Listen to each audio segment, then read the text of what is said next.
দরদিয়া পাখি 01 সূচনা পর্ব। আফরোজা আখি। মেঝেতে পড়ে শরীরের ব্যথায় কাতরাচ্ছে এক অষ্টাদশী কন্যা। একের পর এক আঘাতে ক্ষতবিক্ষত তার পুরো শরীর। কেউ তার মনের সবটুকু রাগ উগরে দিচ্ছে মেয়েটার উপর। পিনপিনে বেতের আঘাতে রক্ত ঝরছে তার পিঠ থেকে। এত মার খেয়েও জড়বস্তুর মতো মেঝেতে পড়ে আছে মেয়েটা। না করছে আর্তনাদ, আর না আটকাচ্ছে তাকে মারতে থাকা ভদ্রমহিলাটিকে।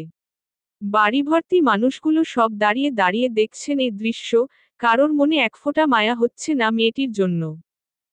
তবে এই বাড়ির সব থেকে নগণ্য মানুষটি গৃহকর্মী রাজিয়া বেগমের বড্ড মায়া হচ্ছে মেয়েটির জন্য। শাড়ির আঁচল মুখে গুজে কান্না করে যাচ্ছেন ভদ্রমহিলা। মেয়েটা যখন মার খেতে খেতে অজ্ঞান প্রায়, তখনই শিকদার বাড়ির সদর দরজার সামনে এসে দাঁড়িয়েছে ভার্সিটি পড়ুয়া এক 2324 বছর বয়সী যুবক। সামনের দৃশ্য দেখে অন্তরাত্মা কেঁপে উঠল তার। মনে হলো কেউ খামচে ধরেছে তার হৃৎপিণ্ড। দ্রুত পায়ে বাড়িতে প্রবেশ করে মেয়েটাকে বুকে টেনে নিল যুবক। রক্তচক্ষু নিয়ে সকলের দিকে একবার তাকিয়ে তাকালো মেয়েটিকে নির্দয়ের মতো মারতে থাকা নিজের মায়ের দিকে। মেজাজ দেখিয়ে বলল, এসবের মানে কি, আম্মু? কেন মারছো ওকে? কি করেছে আমার ফুল? ছেলের কথায় ভীষণ বিরক্ত হলেন সালেহা বেগম। রাগে গর্জে উঠে বললেন, তোমার ফুল মানে? ওকে এক্ষুনি ছেড়ে উঠে আসো আহান। সাথে সাথেই জবাব এল আহানের থেকে, আসবো না। আহান উঠে দাঁড়ালো। মেঝেতে পড়ে থাকা অচেতন পুষ্পিতাকে কোলে তুলে নিল সে। হাঁটতে শুরু করলো সামনের দিকে। বাড়ির মানুষগুলো সব স্তব্ধ নেত্রে তাকিয়ে রইলেন ওদের যাওয়ার পানে। সালেহা বেগম সবার দিকে তাকিয়ে রেগে বললেন, দেখলে তোমরা? এই অসভ্য দুশ্চরিত্রা মেয়েটা আমার ছেলেদের মাথা খেয়েছে বসে বসে। সিঁড়ি বেয়ে উপরে উঠছিল আহান। পছন্দের মানুষটি সম্পর্কে মায়ের মুখে এমন কথা শুনে থেমে গেল তার পা দুটো। ভ্রু কুঁচকে রক্তচক্ষু নিয়ে আবারও তাকালো ড্রয়িং রুমের দিকে। সবার উদ্দেশ্যে বলল, ভুলেও ওকে আজেবাজে কথা বলবে না, আম্মু। খোদার কসম মেরে ফেলবো সবাইকে। হুঙ্কার ছেড়ে বলে উঠলেন সালেহা বেগম। আহান। এ কিভাবে উত্তর দিল আহান? চেঁচাবে না। তোমার চেঁচামেচিতে বাড়ির বাকিরা ভয় পেলেও আমি ভয় পাই না। কথাটা বলে 1 মিনিটও ব্যয় করল না আহান। দ্রুত পায়ে হেঁটে নিজের বড় বোন আরিয়ানার রুমে গেল সে। কোলে থাকা মেয়েটিকে শুইয়ে দিল বিছানায়। মেয়েটাকে পর্যবেক্ষণ করতেই চোখ বেয়ে গড়িয়ে পড়ল পানি। মেয়েটা আহত চোখে তাকিয়ে আছে আহানের দিকে। আহান ওর পাশে বসে হাতটা ধরে নিজের গালে ঘষে বলল, ফুল, কষ্ট হচ্ছে, তাই না? কেন ভুলভাল কাজ করিস বলতো? কেন মাকে ছটাস বারবার? তোর কষ্ট দেখলে যে আমার বুক পুড়ে। রমণীর ঠোঁটের কোণে মলিন হাসি। তার হাবভাব এমন যেন কিছুই হয়নি। মেয়েটা ছাড়িয়ে নিল নিজের হাত, আহত স্বরে বলল, কেন আমার কাছে আসেন আহান ভাই? আমি যে নর্দমার কীট। আমার কাজ ঘেঁষা বারণ আপনাদের। কে বলেছে তুই নর্দমার কীট? তুই ফুলের মতো স্নিগ্ধ। আমার ফুল তুই। তোর মন মাতানো সুবাস না নিলে যে অন্ধকারে ডুবে যাই আমি। হাসি পেল মেয়েটার। সে যে অন্ধকারে ডুবে আছে পুরোপুরি, তার সুবাস না নিলে অন্য কেউ নাকি পতিত হবে অন্ধকারে। আহান তাকিয়ে আছে মেয়েটার দিকে। ও ঘুরতেই পিঠের ক্ষতগুলো চোখে পড়ল। জামাটা খানিকটা ছিঁড়ে গেছে আর ছেঁড়া অংশ দিয়েই দেখা যাচ্ছে ক্ষত। আহান স্পর্শ করতে চাইল সেই ক্ষতস্থান, কিন্তু থেমে গেল কারো কর্কশ কণ্ঠের শব্দে। আহান, কমন সেন্স নেই তোর? ও একটা মেয়ে, আর তুই কিনা অনুমতি ছাড়া ওর গায়ে হাত দিচ্ছিস? দরজার পানে তাকালো আহান, দেখল নিজের বড় বোন আরিয়ানাকে। মেয়েটা দ্রুত এসে রুমে ঢুকল। আহানকে বেরিয়ে যেতে বললেই বেরিয়ে গেল সে। এ বাড়িতে বোধহয় আহানের পর আরিয়ানাই একমাত্র যে খেয়াল করে পুষ্পিতার উপর।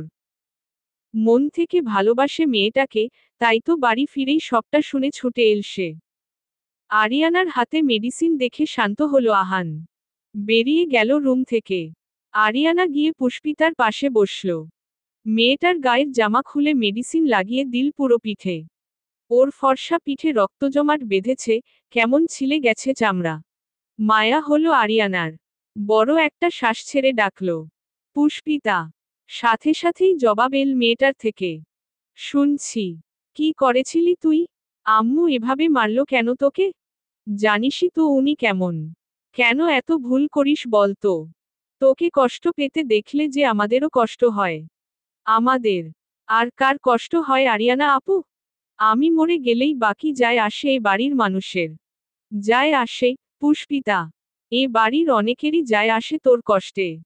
বিড়বিড় করে কথাটা বলে মনে মনে ভাবল আরিয়ানা। পুষ্পিতার কষ্টে অন্য কারো কষ্ট না হলেও একজনের ভীষণ কষ্ট হয়। সে সকলের অগোছরে খেয়াল রাখে মেয়েটার। তার সামান্য ভালো খারাপে যায় আসে ওই মানুষটার। সেই তো আরিয়ানাকে পাঠিয়েছে এখানে। নিজের ভাবনা থেকে বেরিয়ে আবারও মেয়েটাকে জিজ্ঞেস করল আরিয়ানা। কি হয়েছিল পুষ্পিতা? পুষ্পিতা চোখ দুটো বন্ধ করলেই গড়িয়ে পড়ল নোনা জল। ভাবতে লাগলো কিছুক্ষণ আগের ঘটনা। শিকদার বাড়িতে চলছে বিয়ের তোড়জোড়। শিকদার বাড়ির বড় ছেলে আসমান শিকদারের বিয়ে প্রায় সপ্তাহখানেক পর। আজকে বাড়িতে শাড়ি গহনা নিয়ে লোকজন এসেছিল, সাথে এসেছিল আসমান শিকদারের হবু বউ স্নেহা। আসমানের অফিসের কিছু স্টাফ আর ওর বন্ধুরাও এসেছিল। সকলেই পুষ্পিতাকে আসমানের হবু বউ ধরে নিয়েছে। কনের জন্য আনা সকল গিফট ওকেই দিয়েছে ওরা। পুষ্পিতা কেমন ফেসাদে পড়ে গিয়েছিল, কাউকে কিছুই বলার সুযোগ পাচ্ছিল না সে। এমন সময় ঘটে স্নেহার আগমন। সে ধরে নেয়, পুষ্পিতা ইচ্ছে করেই এগুলো করছে। পুষ্পিতা মেয়েটা এমনিতেই স্নেহার অপছন্দের তালিকায়, তার মধ্যে এসব নিতে পারল না স্নেহা। সেই রাগেই স্নেহা পরবর্তীতে শাস্তি দিল মেয়েটাকে। বাড়ির সকলে মিলে যখন গহনাগাটি আর শাড়ি পছন্দ করছিলেন, তখনই ওখান থেকে স্নেহার পছন্দ করা দামি গহনাটা হারিয়ে গেল। খুঁজতে খুঁজতে ওই হারটা পাওয়া গেল পুষ্পিতার রুমে। মেয়েটা নির্বাক চোখে দেখে গেল সবটা। কি হলো আর কিভাবে হলো, কিছুই বুঝতে পারছিল না সে। কেবল হাতজোড় করে বারবার বলছিল, সে এমন কিছু করেনি। সালেহা বেগমের রাগ বাড়ল তরতর করে। কিছুক্ষণ আগে যে সকলে পুষ্পিতাকে উনার ছেলের বউ ভেবে মাথায় তুলেছেন, এও কানে এল উনার। ভদ্রমহিলার মাথায় রাগ চড়ে গেল। উনার পছন্দের পাত্রীকে অপমান করা মেনে নিতে পারলেন না। সাথে সাথেই চুলের মুঠি ধরে টেনে হিঁচড়ে পুষ্পিতাকে নিয়ে এলেন ড্রয়িং রুমে সকলের সামনে। স্বীকার করতে বললেন সে চুরি করেছে। কিন্তু পুষ্পিতা যে এমন কিছুই করেনি, সে বারবার মাথা নাড়িয়ে বলছিল গহনাটা কোথা থেকে ওর রুমে গেল জানে না। সালেহা বেগমের বিশ্বাস হলো না পুষ্পিতার কথা। কাউকে পাঠিয়ে বাসঝাড় থেকে পিনপিনে বেত আনালেন তিনি, মেয়েটাকে মেঝেতে ফেলে মারতে শুরু করলেন সকলের সামনেই। পুরোটা সময় রুমের এক কোণে দাঁড়িয়ে মিটিমিটি হাসছিল স্নেহা। নিজের কাজে সফল হয়েছে ভেবেই তার এত আনন্দ। পুষ্পিতা যখন ব্যথায় কাতরাচ্ছিল, অজ্ঞান হয়ে যাবে এমন অবস্থা, তখনই আগমন ঘটে আহানের। সবটা বলে থামল পুষ্পিতা। আরিয়ানার চোখ বেয়ে পানি গড়িয়ে পড়ল তখন। ও জানে পুষ্পিতা মিথ্যা বলার মেয়ে নয়, সে কখনোই মিথ্যা কথা বলতে পারে না। ঈশ্বস!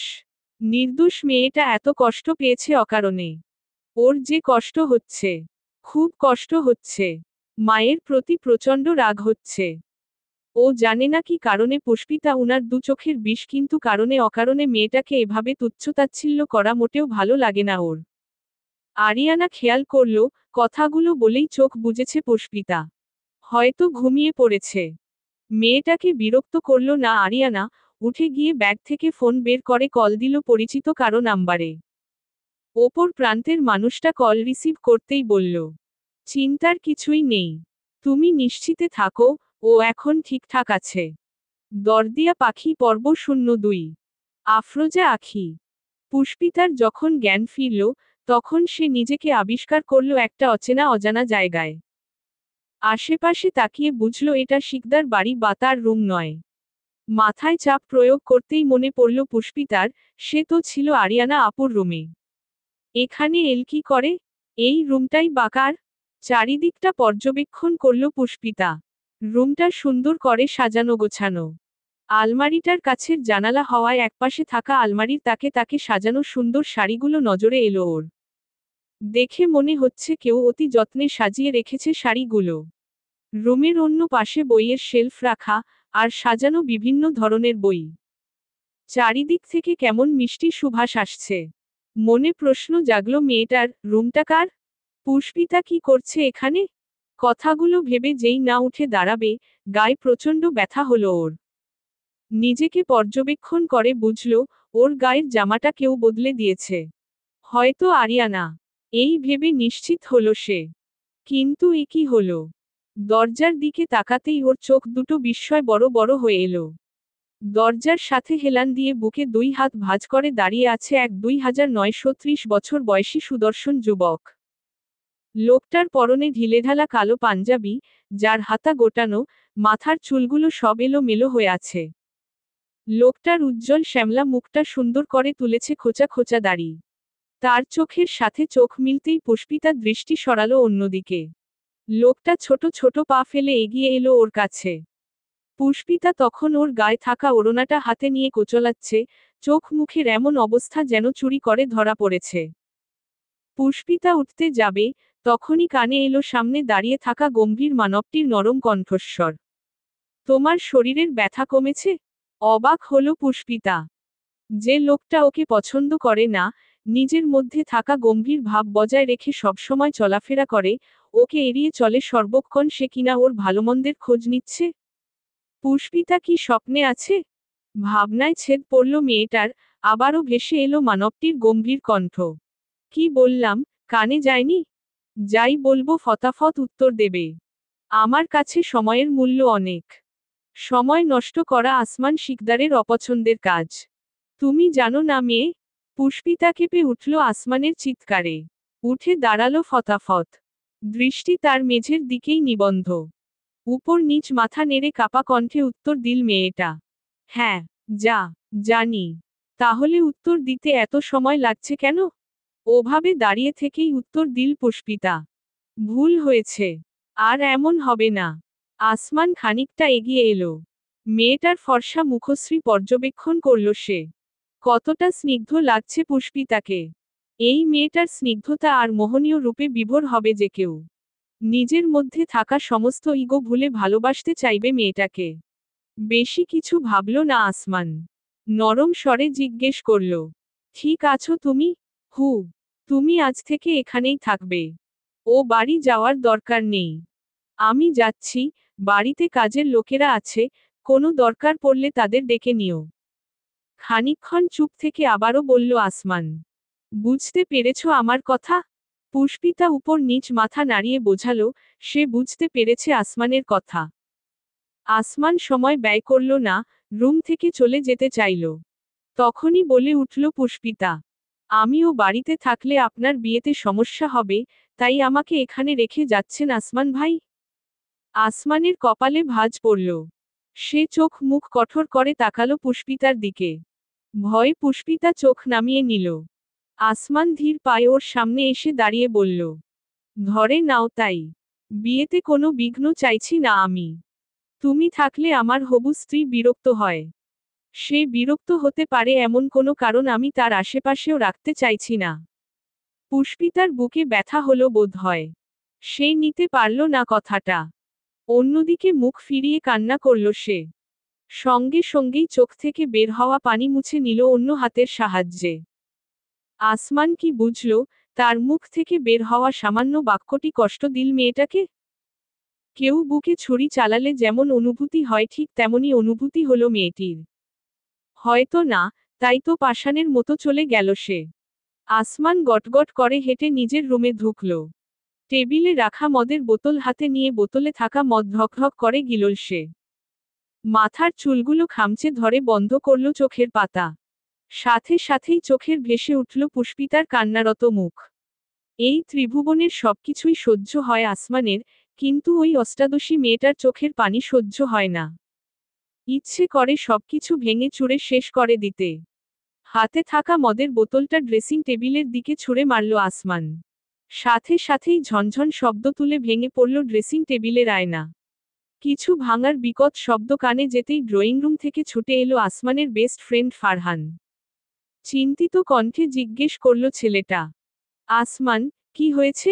Are you okay? আসমান নিশ্চুপ, কথা নেই ওর মুখে। কিছু সময় যেতেই রেগে গিয়ে ঘুষি বসালো ইট পাথরের তৈরি দেয়ালে। সাথে সাথেই হাত থেকে ঝরল তরতাজা রক্ত। ফারহান আটকালো আসমানকে। আবারও জিজ্ঞেস করল কি হয়েছে? আসমান কেমন কাঁপছে, উন্মাদের মতো আচরণ করছে সে। ফারহানের চিন্তা হলো এ দেখে।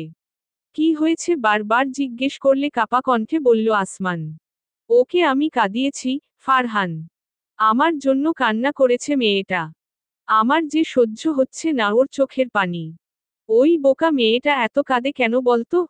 ওর কান্নায় যে আমার বুকে চিনচিন ব্যথা হয়। ফারহান বুঝে নিল আসমানের কথার মানে। আসমান যে এই মুহূর্তে পুষ্পিতা সম্পর্কেই কথা বলছে, স্পষ্ট বুঝতে পারছে ফারহান। একটা মেয়ের প্রতি এতটা অবশেষদ মানুষ কখন হয়? যখন তাকে মনপ্রাণ দিয়ে ভালোবাসে। কিন্তু এই আসমান মানতে নারাজ যে সে পুষ্পিতাকে ভালোবাসে। অথচ মেয়েটার কষ্টে সমানভাবে কষ্ট পায় সে। ফারহান শান্ত হতে বলল আসমানকে, ওর কাঁধে হাত রেখে বলল। তুই ওকে ভালোবাসিস ভাই। বিয়ে করে নিচ্ছিস না কেন? সাথে সাথেই বলে উঠল আসমান। না না, আমি ওকে ভালোবাসি না। তাহলে এমন করছিস কেন? জানি না। কি জানিস? ওকে আহানের সাথে দেখে আমার প্রচণ্ড রাগ হয়েছিল। জানে মেরে ফেলতে ইচ্ছে করছিল। তাই জেনে বুঝে কাঁদালাম। কিন্তু ওকে কাঁদিয়ে আমার বুকের ভেতরটা কেমন করছে, আমি শান্তি পাচ্ছি না কোনোভাবেই। ফারহান হেসে উঠল আসমানের বলা কথা শুনে। আসমান ভেঙে যাবে, তবুও মোচকাবে না। পুষ্পিতাকে সে ভালোবাসে, প্রচণ্ড রকমের ভালোবাসে, অথচ তা স্বীকার করতে খুবই আপত্তি আসমানের। ফারহানের এই অকারণে হাসি ভালো লাগছে না আসমানের, রাগ দেখিয়ে সে তখনই চলে গেল ফ্ল্যাট ছেড়ে। শিকদার বাড়ির ড্রয়িং রুমে জড়ো হয়েছেন সকলে। এত মানুষ থাকার পরেও পিনপতন নীরবতা বিরাজ করছে রুমে। এই নীরবতার কারণ, এখানে আসমান উপস্থিত আছে। এই বাড়িতে বোধহয় সবচেয়ে রাগী, গম্ভীর ছেলেটা আসমান। ও যতক্ষণ বাড়িতে থাকে, বাড়িটা শান্তই থাকে। তবে আজ সবার চোখমুখে চিন্তার চাপ। কেন আসমান সবাইকে এখানে জড়ো করল কেউই বুঝতে পারছেন না। আহান আর আরিয়ানা দাঁড়িয়ে আছে একপাশে। আহানের চোখমুখ কেমন কালো হয়ে আছে। পুষ্পিতাকে পুরো বাড়ি খুঁজেও পায়নি সে, তাই হয়তো এত চিন্তা। আসমানের চোখ গেল ভাইয়ের দিকে, ওর চিন্তার কারণ বেশ বুঝতে পারছে আসমান। কেমন রাগ হলো আসমানের। এই আহান কেন পুষ্পিতাকে নিয়ে এত ভাবে বুঝে পায় না সে। আসমানের ভাবনার মধ্যেই আহান বিরক্ত হয়ে বলল। কিছু বলার হলে বলো, ব্রো। সবারই কাজ আছে। এখানে দাঁড়িয়ে সময় নষ্ট করার কোনো মানেই হয় না। আসমান ভ্রু কুঁচকে তাকালো ভাইয়ের দিকে। গম্ভীর কণ্ঠে বলল। কি কাজ তোর? থাকিস তো সারাদিন বাইরে। টইটি করে ঘুরে বেড়ানো ছাড়া আর কোনো কাজ আছে তোর? অবশ্যই আছে। আমার গুরুত্বপূর্ণ কাজ আছে। গেলাম। আহান পা বাড়াল যাবে বলে কিন্তু আটকে গেল আসমানের কথায়। তোর গুরুত্বপূর্ণ কাজটা কি পুষ্পিতাকে খোঁজা? বাড়ির বাকিরা জানে এটা? সাথে সাথেই রাগী চোখে ভাইয়ের দিকে তাকালো আহান। লোকটা যেন উঠেপড়ে লেগেছে ওর মেজাজ বিগড়াতে। রুমে উপস্থিত আসমানের আব্বু, আরহাম শিকদার, কথাটা শুনেই রেগে তাকালেন আহানের দিকে। মেজাজ দেখিয়ে বললেন উনি। এসব কি শুনছি, আহান? পুষ্পিতাকে নিয়ে তুমি আজকাল একটু বেশিই ভাবছ। ভুলে যাচ্ছ ওর পরিচয়। এভাবে বলছো কেন আব্বু? ওকে বড় আব্বু নিজের মেয়ে বলেই মানেন। আর আমিও ওকে এই বাড়ির মেয়ে বলেই মানি। তাই একটু বেশিই ভাবি। আহানের কথার উত্তরে বললেন আরহাম শিকদার। আজকের পর থেকে আর ভাববে না। তুমি আপাতত পড়াশোনা নিয়েই ভাবো, বাকিটা অন্যরা ভেবে নিবে। আহান শ্রদ্ধা করে নিজের বাবাকে, উনার মুখে মুখে কথা বলতে পারে না সে। তবুও আজ বলল। কিন্তু আর ঝামেলা চাইছে না আহান, তাই চুপ করেই রইল সে। ও চুপ থাকলেও বললেন সালেহা বেগম। ওই মেয়েটা মাথা খেয়েছে এই ছেলের। তাড়াতাড়ি মেয়েটার একটা ব্যবস্থা করুন। না হলে দেখা যাবে বাড়ির সবগুলো ছেলেকে হাত করে নিয়েছে ওই মেয়ে। স্ত্রীর কথায় রেগে তাকালেন আরহাম শিকদার। উনি ভালো করেই জানেন পুষ্পিতার কতটা প্রয়োজন এই বাড়িতে। এছাড়া উনারই বড় ভাই আর ভাইয়ের স্ত্রী নিজের মেয়ের চোখে দেখেন পুষ্পিতাকে। খানিকক্ষণ আগে বলা নিজের কথাটার জন্য নিজেরই খারাপ লাগছে আরহাম শিকদারের। উনি বলছেন। তাই বলে অন্যরা একই কথা বলবে মানতে পারছেন না তিনি। তাই চোখ রাঙালেন স্ত্রীর দিকে, সাথে সাথেই দৃষ্টি সরালেন সালেহা বেগম। এদিকে আসমানের ঠোঁটের কোণে হাসি। ভাইকে জব্দ করতে পেরে আলাদাই মজা হচ্ছে তার। আরহাম শিকদার বললেন ছেলের উদ্দেশ্যে। বাড়ি শুদ্ধ মানুষকে কি বলতে ডেকেছ আসমান? নিজের মধ্যে থাকা গম্ভীর ভাব বজায় রেখেই উত্তর দিল আসমান।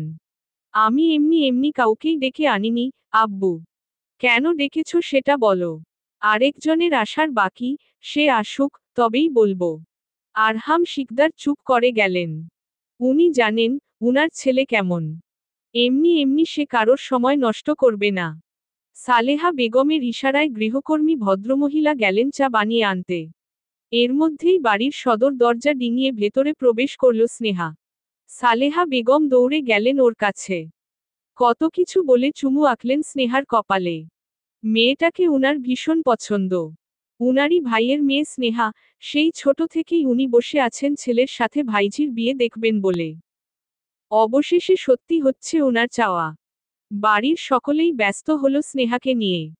এ দেখে বিরক্ত হয়ে আরিয়ানা আর আহান চলে গেল অন্যদিকে। আসমান বাঁকা হাসল স্নেহার দিকে তাকিয়ে। মনে মনে ওর কি চলছে, কে জানে। আমার দরদিয়া পাখি পর্ব 03। আফরোজা আখি। শিকদার বাড়িতে হুট করে পুলিশের আগমনে অবাক হলেন উপস্থিত সকলেই। আরহাম শিকদার ভ্রু কুঁচকে তাকালেন ছেলের দিকে। রাগত্ব স্বরে বললেন, এসবের মানে কি আসমান? বাড়িতে পুলিশ কেন? ভাবলেশীন ভাবে বসে থেকেই উত্তর দিল আসমান। শুনলাম বাড়িতে চুরি হয়েছে। চুরি হলে তদন্ত করতে পুলিশ আসবেই আব্বু। কথাটা বলেই আর চোখে সালেহা বেগম আর স্নেহার দিকে তাকালো আসমান। স্নেহার ভয় শরীর কাঁপছে। মুখটা ঢেকে গেছে ঘোর অন্ধকারে। আর কেউ না জানুক, স্নেহা তো জানে তখন গহনাটা পুষ্পিতা চুরি করেনি, বরং ওই গহনাটা রেখে এসেছিল পুষ্পিতার রুমে। কিন্তু এই ছোট্ট একটা বিষয় নিয়ে আসমান কেন এত বাড়াবাড়ি করছে? বাড়ির কাজের মেয়ের ঘাড় থেকে চুরির অপবাদ সরাতে পুলিশ ডেকে নিয়ে এসেছে বাড়িতে। আহান বেশ খুশি হলো ভাইয়ের কাজে। এই প্রথম বোধহয় আসমানের কোনো কাজ ভালো লাগলো তার। সালেহা বেগম আর আরহাম শিকদার কেউই চাইছেন না বাড়িতে পুলিশের লোক তদন্ত করুক। উনারা বাধা দিলেন আসমানকে। কিন্তু আসমান যে মনে মনে ঠিক করে নিয়েছে, পুষ্পিতাকে কে ফাঁসিয়েছে খুঁজে বের করবেই সে। আসমান গিয়ে দাঁড়িয়েছে স্নেহার পাশে। ওর ভয়ার্ত মুখটির দিকে তাকিয়ে হেসে বলল আসমান, তুমি এত ভয় পাচ্ছ কেন স্নেহা? চুরি তো করেছে পুষ্পিতা, তোমার ভয় পাওয়ার কোনো দরকার নেই। স্নেহা স্বাভাবিক করল নিজেকে। সকলের মাঝখানে গিয়ে বলে উঠল সে, হ্যাঁ পুষ্পিতাই তো চুরি করেছে। তা মহারানী কোথায়? ওকে এখানে এনে পুলিশের লোকের হাতে তুলে দেওয়া হচ্ছে না কেন? আসমান এগিয়ে গেল স্নেহার কাছে। ওর হাত টেনে সোফায় বলিয়ে বলল, আরে হো, তুমি এত উত্তেজিত হচ্ছ কেন? ধৈর্য ধরো, সবই হবে। স্নেহাকে কথাটা বলেই পুলিশের লোকেদের চোখ ইশারা করল আসমান। সাথে সাথেই উনারা লেগে পড়লেন নিজেদের কাজে। জানালার কার্নিশে ভর দিয়ে নিচের দিকে তাকিয়ে আছে পুষ্পিতা। ওর চোখ দুটো অপেক্ষা করছে কাউকে দেখার জন্য। বারবার মনে হচ্ছে কেউ একজন আসবে, যাকে দেখলে ওর তৃষ্ণাক্ত চোখ দুটো শান্ত হয়। তাই তো নিজের মনের অজান্তেই এসে দাঁড়িয়েছে খোলা জানালার সামনে।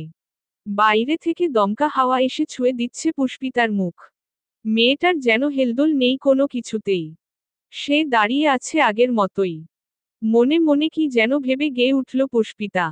ওরা মনের গোপন চেনে না। ওরা হৃদয়ের রং জানে না।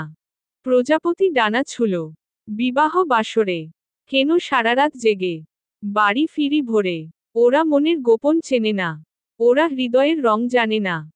গান থামালো পুষ্পিতা, চোখ জোড়া বন্ধ করলেই গড়িয়ে পড়ল দুফোঁটা পানি। অন্য হাতের তালুর সাহায্যে মুছে নিল চোখের সেই অশ্রু। বেশি কিছু না ভেবে পুষ্পিতা গিয়ে বিছানায় বসল। ভাবতে শুরু করল সে, আসমান ভাইয়ের বিয়েতে তো ওর খুশি হওয়ার কথা। তবে খুশি হতে পারছে না কেন? কেন কষ্ট হচ্ছে এত? বুকের ভেতরটায় কেমন হাহাকার হচ্ছে। চোখ দুটো কেমন ঝাপসা হয়ে আসছে ওর। কথাগুলো ভেবে নিজেই নিজেকে বকাঝকা দিল পুষ্পিতা। ও কি ভালোবাসতে শুরু করেছে ওই গম্ভীর মানুষটিকে? ওর যে বাড়ি নেই, ঘর নেই, নিজের আপন বলতে কেউ নেই। এরকম অভাগিনীদের কাউকে ভালোবাসা মানায়? না, মানায় না। আকাশ পাতাল কত কি ভেবে নিজেকে বোঝালো পুষ্পিতা। বিছানায় দফ করে পড়ে বন্ধ করল চোখের পাতা। আবারও একবার স্মরণ করল নিজের রঙহীন অতীতের কথা। শিকদার বাড়ির কারোর সাথেই পুষ্পিতার কোনো রক্তের সম্পর্ক নেই। পুষ্পিতার বাবা ছিলেন আজলান শিকদারের পার্সোনাল অ্যাসিস্ট্যান্ট। আজলান শিকদার হলেন শিকদার বাড়ির বড় কর্তা, যিনি প্রায় কিছুদিন যাবৎ অসুস্থতার কারণে ঘরবন্দি জীবন কাটাচ্ছেন। লোকটা যতদিন সুস্থ ছিলেন, পুষ্পিতাকে কেউ কিছু বলার সাহস পায়নি। আদর না করলেও অবজ্ঞা করত না কেউ। তবে উনার অসুস্থতার পর থেকেই শুরু হয় ওর উপর অত্যাচার। আজলান শিকদারের কথায় অফিসের কোনো এক কাজে গিয়েছিলেন পুষ্পিতার আব্বু, কিন্তু ফিরে এসেছিলেন লাশ হয়ে। আজলান শিকদার যখন পুষ্পিতাদের বাড়িতে যান, জানতে পারেন পুষ্পিতা পৃথিবীতে আসার সময় ওর অভাগিনী মা দুনিয়ার মায়া ত্যাগ করেছেন। ছোট্ট বাচ্চাটাকে দেখে মায়া হয় উনার। সেদিন 7-5 না ভেবেই ওকে বাড়ি নিয়ে আসেন আজলান শিকদার। সন্তানহীন স্ত্রীর কোলে তুলে দেন ছোট্ট মেয়েটাকে। মেয়েটা আলোকিত করেছিল উনার স্ত্রীর কোল, মুখে হাসি ফুটিয়েছিল আজলান শিকদার আর বাড়ির প্রত্যেকের। সেজন্যই তো আজলান শিকদার আর উনার স্ত্রী আদর করে মেয়ের নাম রাখেন নূর। পুষ্পিতা নূর। ছোট থেকে সবসময় বুকে আগলে রেখেছিলেন মেয়েটাকে, কখনো বুঝতে দেননি যে পুষ্পিতা উনাদের রক্তের কেউ নয়। পুষ্পিতা ছোটবেলা থেকেই জেনে এসেছে, সেই শিকদার বাড়ির বড় ছেলের একমাত্র মেয়ে। কিন্তু সত্য যে আগুনের মতো, তা মাটি চাপা দেওয়া যায় না কখনোই। পুষ্পিতা যখন জানল, যাদের সবসময় নিজের মা বাবা ভেবে এসেছে, তারা ওর মা বাবা নয়, কোনো রক্তের সম্পর্ক নেই তাদের সঙ্গে, দুঃখে কষ্টে দিশেহারা হয়ে পড়েছিল সে। পরক্ষণেই আবার ভাবল মেয়েটা, এমন ভাগ্য কয়জনের হয়? কারি বা বাবা মায়ের মৃত্যুর পর জায়গা হয় অন্য মায়ের কোলে? কে পায় বটবৃক্ষের মতো বাবার আশ্রয়? ওকে নিয়ে অন্যরা কেউ ভাবেনি, ভেবেছেন এই মানুষ জন, যারা ওকে লালন পালন করে বড় করে তুলেছেন। উনারা পুষ্পিতাকে অতি যত্নে বুকে আগলে নিয়েছেন। পুষ্পিতা যে কৃতজ্ঞ উনাদের প্রতি। শিকদার বাড়ির প্রতিটা মানুষের প্রতি কৃতজ্ঞ সে। কিছুদিন হলো আজলান শিকদারের স্ত্রী উনার বাপের বাড়িতে গেছেন। যাওয়ার আগে স্বামীর দায়িত্ব দিয়ে গেছেন মেয়ের উপর। কিন্তু ভদ্রমহিলা হয়তো জানেনও না, উনার অবর্তমানে পুষ্পিতার উপর কত নির্যাতন চালানো হয়েছে। আসমানের আম্মু কারণে অকারণে হেনস্থা করেছেন মেয়েটাকে। কাজে কোনো ভুল ভ্রান্তি হলেও মেরে ধরে শাস্তি দিয়েছেন ওকে। কথাগুলো ভাবতে ভাবতে চোখ বুজল পুষ্পিতা। কিছু সময় কান্না করে কবে যে ঘুমিয়ে পড়ল নিজেও জানে না। রাত প্রায় 12টার মতো। শিকদার বাড়ির ড্রয়িং রুমে বসে আছেন সবাই। রুমটিতে এই মুহূর্তে থমথমে পরিবেশ বিরাজ করছে। স্নেহা নতজানু হয়ে দাঁড়িয়ে আছে আসমানের সামনে। ভয় মুখ তুলে তাকানোর সাহস পাচ্ছে না সে। বাড়ির প্রতিটি মানুষ ঘৃণায় চোখ সরিয়েছে স্নেহার থেকে। মেয়েটার মানসিকতা এতটাই বাজে যে রাগের বশে চোর সাব্যস্ত করল নিষ্পাপ পুষ্পিতাকে। তখন কি ঘটেছিল, সবটাই পানির মতো পরিষ্কার সবার কাছে। আহান সবটা শুনে চর বসাতে যাচ্ছিল স্নেহার গালে, মায়ের চিৎকার, চেঁচামেচি আর বাবার করা হুঁশিয়ারিতে থেমেছে সে। তবে 1 মিনিটও দাঁড়ায়নি আহান, বাড়ি ছেড়ে চলে গেছে তখনই। আসমানের চেহারার দিকে তাকিয়ে বোঝা মুশকিল, সে মনে মনে কি ভাবছে। সালেহা বেগম ভয় পাচ্ছেন। এই সুযোগে বিয়েটা না ভেঙে দেয় উনার ছেলে। তিনি নিচু স্বরে বললেন, যা হওয়ার হয়ে গেছে, আসমান। তুমি নিজের কাজে যাও। আমি তো স্নেহাকে মেরেছি, শাস্তি দিয়েছি ওকে। আর কি চাইছো তুমি? মায়ের কথার উত্তরে গম্ভীর কণ্ঠে বলল আসমান। আমি চাইছি, স্নেহা আর তুমি পুষ্পিতার কাছে ক্ষমা চাও। স্নেহা কটমটিয়ে বলে উঠল, কি? আমি ক্ষমা চাইব ওই কাজের মেয়ের কাছে? কখনোই না। আসমানের চোখ দুটো আগুনের লাভার মতো লাল হয়ে আছে। রাগে ফুলে উঠেছে কপালের শিরা। আসমানের চোখ গেল সেন্টার টেবিলের দিকে।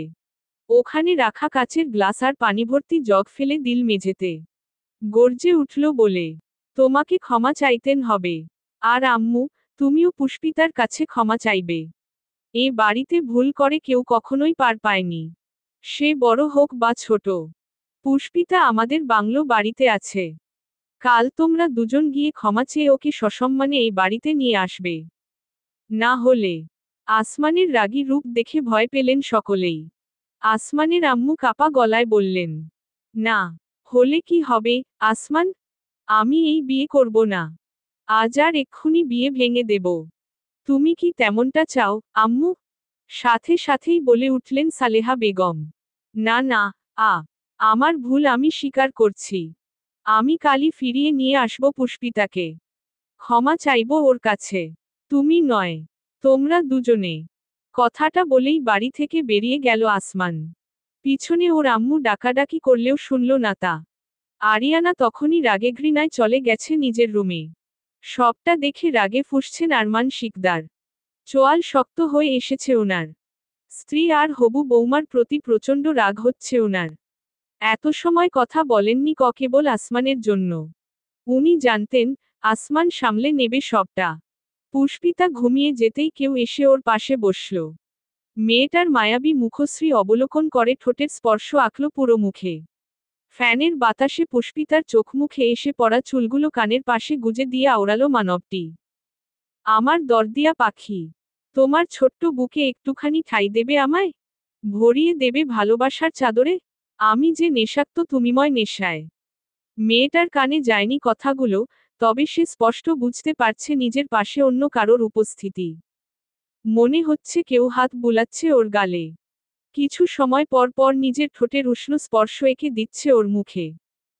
পুষ্পিতা কি স্বপ্ন দেখছে? নাকি সত্যিই এমনটা হচ্ছে? পুষ্পিতা নিভু নিভু চোখে তাকানোর চেষ্টা করল। বিষয়টা বোঝা মাত্রই ওখানে বসে থাকা যুবকটি পালিয়ে গেল চোরের মতো। এসি লাগানো রুমের মধ্যে থেকেও ঘামছে আসমান। মুখের হাবভাব এমন মনে হচ্ছে এক্ষুনি কোনো অঘটন ঘটিয়ে এসেছে।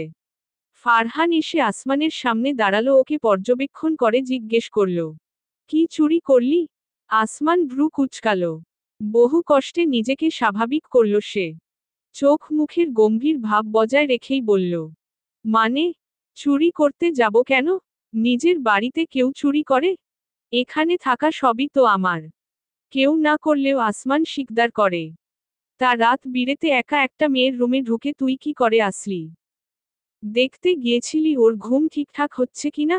নাকি অন্য কোনো? পুরো কথাটা বলতে দিল না আসমান। সোফায় থাকা কুশন ছুঁড়ে মারল ফারহানের দিকে। রাগত্ব স্বরে বলল, চুপ কর। হেসে উঠল ফারহান। হাতে থাকা কফির কাপ নিয়ে এগিয়ে গিয়ে বসল সোফায়। আসমানের মুখপানে চেয়ে বলল, এখনো বলবি তুই পুষ্পিতাকে ভালোবাসিস না? আসমানের মুখে কথা নেই। নির্বাক সে। সত্যিই কি আসমান ভালোবাসে পুষ্পিতাকে?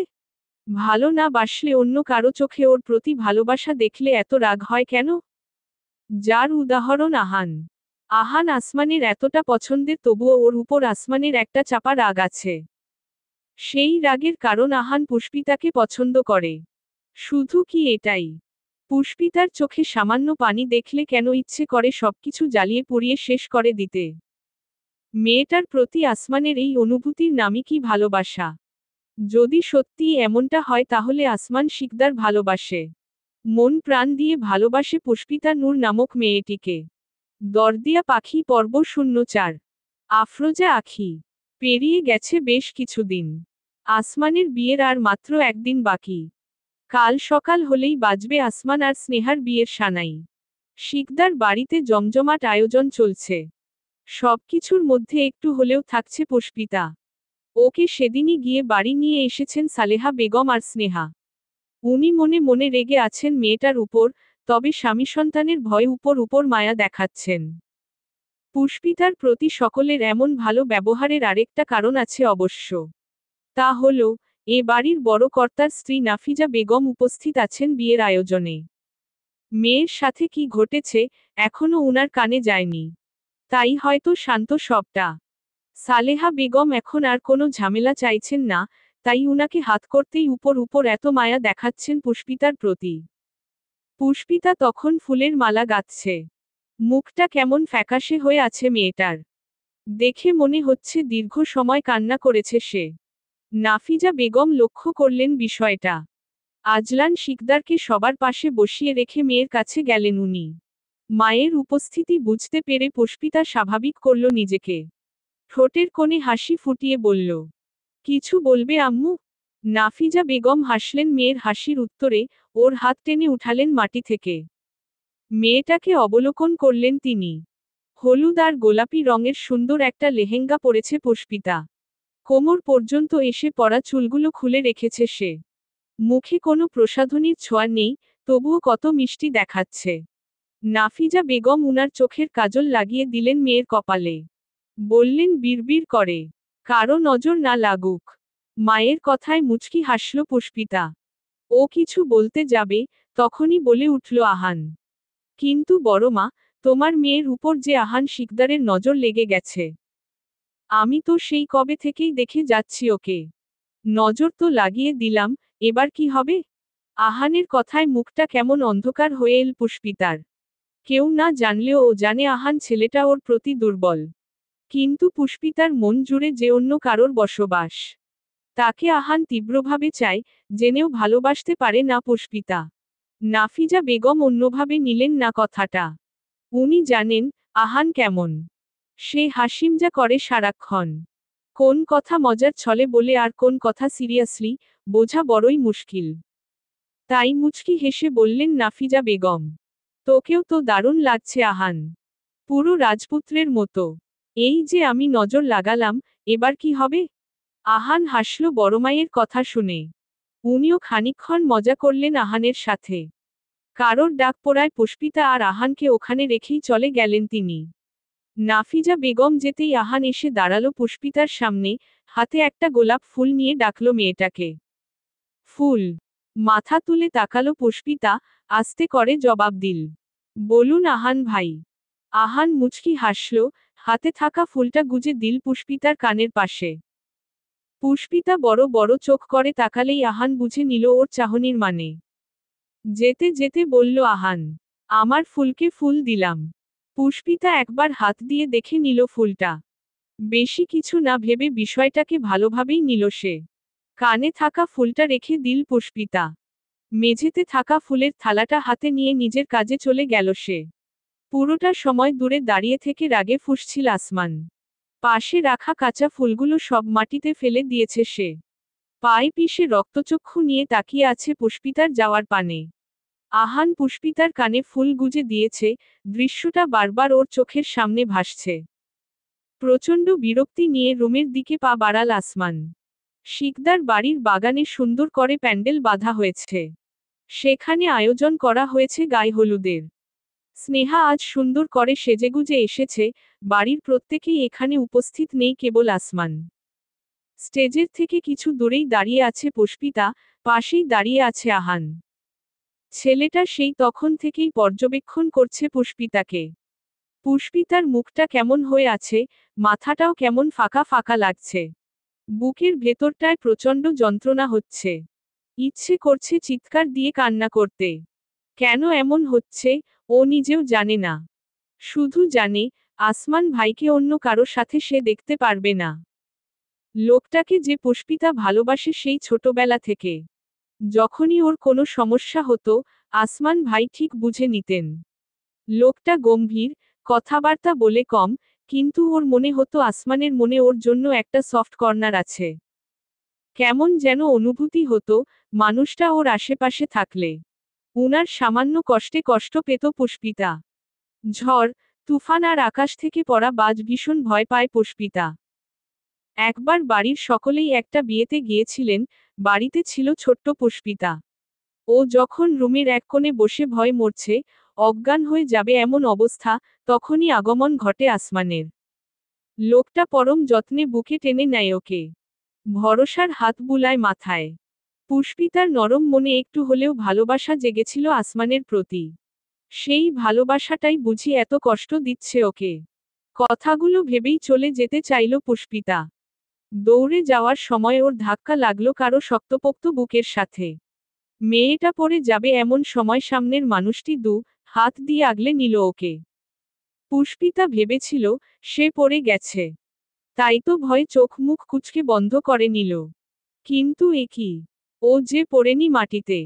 চোখ দুটো খুলে তাকালো পুষ্পিতা। নজরে এলো শ্যামবর্ণের সুদর্শন মানবটিকে। পুষ্পিতা পিছিয়ে গেল কিছুটা, মাথা নুইয়ে বলল, আমি দেখিনি। ক্ষমা করবেন। কথাটা বলেই চলে যেতে চাইল পুষ্পিতা, কিন্তু পথ আটকালো আসমান। ওর চোখ দুটো লাল হয়ে আছে, চোয়াল শক্ত করে হাত দুটো মুষ্টিবদ্ধ করে রেখেছে।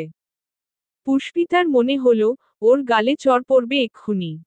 আসমান ভাই হয়তো রেগে গেছে ওর কাজে, কিন্তু ভুল হলো পুষ্পিতার ভাবনা। আসমান এগিয়ে এসে ওর কানের পাশে গুজে রাখা গোলাপ ফুলটা খুলে ছুঁড়ে ফেলল মাটিতে।